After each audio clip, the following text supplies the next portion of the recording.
공아, 안녕하세요. 공유튜브입니다. 이번 시간에는 가정폭력에 대해서 보도록 할 거고요.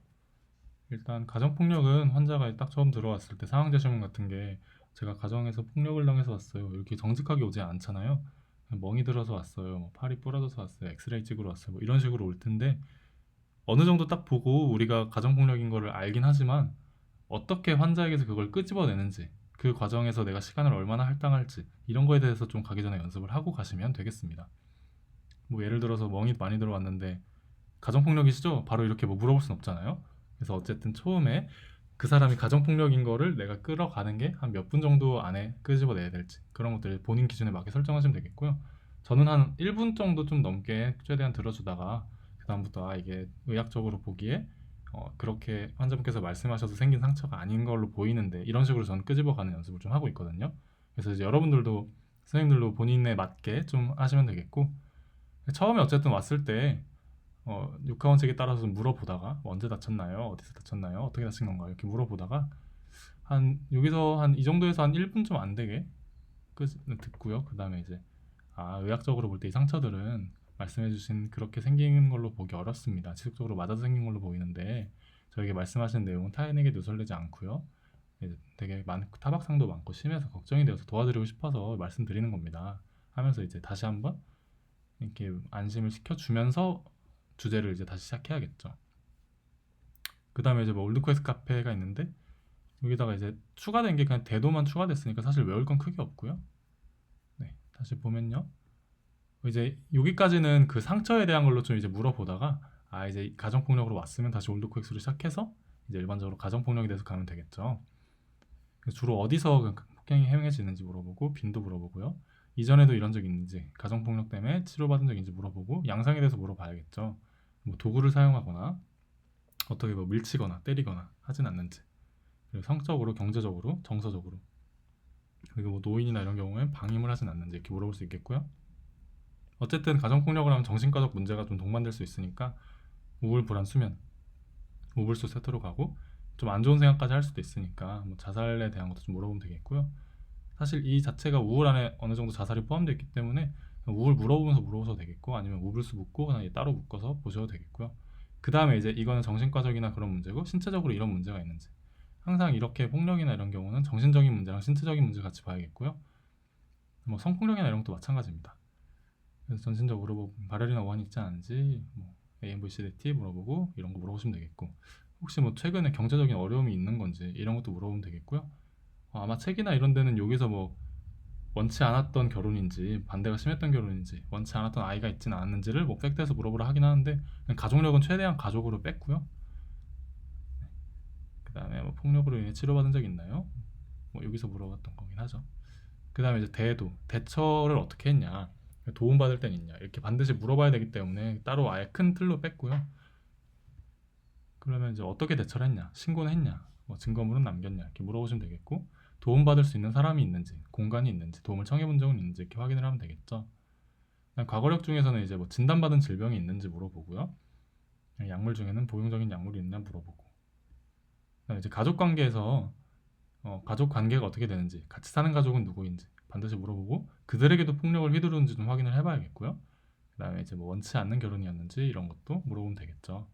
피지컬을 한다면 눈인목 일단 뭐 보려면 보고요. 그다음에 이제 겉으로 드러나지 않는 상처를 좀 확인을 해야 됩니다. 그래서 이거는 사실 피지컬을 하게 된다면 이런 식으로 좀 상처에 대해서 중요하게 보면 되겠고요. 여기까지 해서 한 6분, 7분 정도? 밑에 설명할 게 은근히 많으니까 여기까지는 한 6분 그 정도? 6분, 7분 정도에서 마무리 짓는 게 좀 좋을 거고요. 여기서 보면은 이 리스크는 우리가 항상 얘기를 합니다. 금연 상담이나 금주 상담 이런 거랑 또 방금 전에 봤었던 약물 오남용 상담 이런 거에서 리스크는 항상 얘기를 하죠. 그러니까 상담에서 리스크는 어느 정도 다 물어보시는 게 맞다고 생각하시면 되겠고요.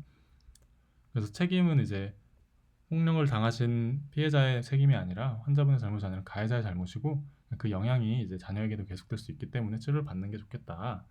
가정폭력에 대해서 이제 정확히 알고 계신지 물어보고 신체적인 폭력뿐만 아니라 정서적, 경제적, 성적, 그다음에 이제 방임 이런 게 포함이 된다. 그래서 땡땡님이 처한 상황은 폭력이면 부당한 것입니다 하고요. 필요한 경우 이제 이런 검사가 필요할 수 있겠고 치료로는 이제 뭐 제가 도와드리고 싶다 일단 동의를 받고요. 상처에 대해서는 응급처치를 하고 정신과적으로 이제 협진을 본다. 자살 타살 위험시 입원 치료 이거는 뭐 자살에서도 말씀을 드리겠지만 무조건 자살 타살 위험한 경우 입원을 해야 되고요. 교육에서 이제 법적 보호, 뭐 가정폭력 특례법에 대해서 처벌이 되며 보호를 받을 수 있고 신고는 이렇게 남겨두는 것이 좋겠고 그다음에 이제 신고 방법에 대해서는 여러 번호들이 있는데 보건복지부 콜센터 129는 무조건 외워두세요. 가정폭력에도 129가 있고 성폭력에도 129가 있고 그다음에 하나가 뭐죠? 자살에도 129가 있기 때문에 이 보건복지부 콜센터 129 하나 외워두면 모든 상담에서 그냥 다 돌려막기 할 수 있기 때문에 129는 반드시 외워두시고요. 그 다음에 뭐 이렇게 심털산에 도움 드리도록 하겠고 재방문은 다음 주, 다다음 주 다시 와서 얘기하도록 하겠다. 그다음에 뭐 다시 한번 이제 응원해주고 궁금한 거 있으면 말해달라 해주면 되겠죠. 최대한 이틀을 올드코이스 카페 그대로 유지하려고 했기 때문에 순서가 아마 가지고 계신 책이나 이런 거 좀 다를 수도 있는데요. 큰 흐름에서 크게 변화는 없고 그나마 외울 거를 최대한 줄이는 식으로 했기 때문에 아마 도움이 많이 되실 거라 생각하고요. 이제 밑에 채점표에서 좀 볼만한 걸 보면 이제 상처가 나는 병원에 늦게 왔으면 그 이유를 확인하였는가 이런 것도 이제 리얼에도 있고 한 끝에도 있더라고요 채점표가. 그래서 이거를 보면 아 저 사람이 만약에 인프레션을 못 잡고 이걸 물어봤으면 가정폭력으로 이제 이걸 보고 아 늦게 왔으니까 이 사람 가정폭력일 수도 있겠다 이렇게 인프레션 좀 잡을 수 있겠죠. 그러니까 초반부에 이렇게 좀 물어볼 수 있겠고 유발 원인 대해서 물어볼 수 있고요.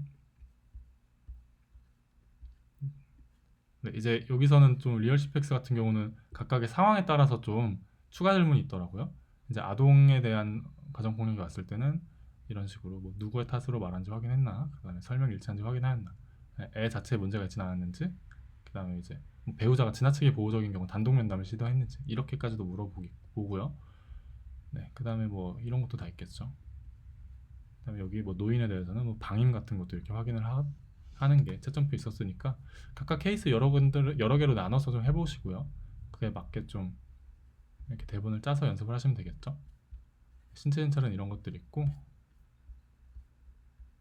교육에서도 이제 뭐 129나 이렇게 직접 말하는 게 어느 정도 체크리스트에 있으니까 그냥 129 하나 외워두고 돌려먹기 하면 되겠다 하시면 되겠고요. PPI도 있으니까 다 보시면 되겠고 네, 가정폭력은 여기까지 하도록 하겠고요. 다음 강의 자살에서 뵙도록 하겠습니다.